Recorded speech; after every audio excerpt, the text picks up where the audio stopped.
এমন সব আবিষ্কার যেগুলো শেষ পর্যন্ত তাদের আবিষ্কারকেরই প্রাণ নিয়েছিল। ভ্যালেরিয়ান অ্যাভোকভস্কি তৈরি করেছিলেন অ্যারো ওয়াগন, যা ছিল বিমান ইঞ্জিন চালিত উচ্চগতির রেলগাড়ি। পরীক্ষামূলক যাত্রার সময় এটি লাইনচ্যুত হয় এবং এতে তিনি সহ আরও 6 জন নিহত হন। একই রকম পরিস্থিতি হয় থমাস মিজি জুনিয়রের।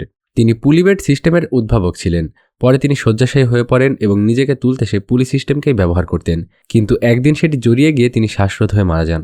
উইলিয়াম বুলক রোটারি প্রিন্টিং প্রেসের উদ্ভাবক। নিজের একটি প্রেস বসানোর সময় তার পা তাতে চূর্ণ হয়। পরে সেই আঘাত থেকেই গ্যাংরিং হয় এবং তিনি মারা যান। ফ্রান্জ রাইখেল্ট প্যারাশুট কোটের উদ্ভাবক। 1912 সালে নিজের বানানো প্যারাশুট স্যুট পরে আইফেল টাওয়ার থেকে ঝাঁপ দেন, কিন্তু সেটি ঠিকভাবে কাজ করেনি এবং তিনি সেখানেই মারা যান। একই রকম দুর্ঘটনা ঘটে হেনরি স্মলিনস্কির সাথে।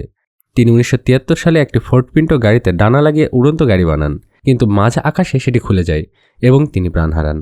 হেনরি উইনস্ট্যান্টলি প্রথম সফল বাতিঘরগুলোর একটি নির্মাণ করেছিলেন। 1703 সালের ভয়াবহ ঝড়ের সময় তিনি সেই বাতিঘরের ভেতর থেকে ঝড় দেখার সিদ্ধান্ত নেন, কিন্তু ঝড়ে সেটি সম্পূর্ণ ধ্বংস হয়ে যায় এবং তিনি সহ আরও 5 জন নিহত হন। অবশেষে ক্যারেল শওশেক একটি শক অ্যাবজর্বিং ব্যারেল তৈরি করেন। তিনি এটি একটি অ্যাস্ট্রোড্রোমে পরীক্ষা করেন, যাতে নায়াগ্রা জলপ্রপাত থেকে পড়ার অভিজ্ঞতা অনুকরণ করা যায়, কিন্তু শেষ পর্যন্ত ব্যারেলটি পাশের দিকে আঘাত করে এবং এতে তার মৃত্যু হয়।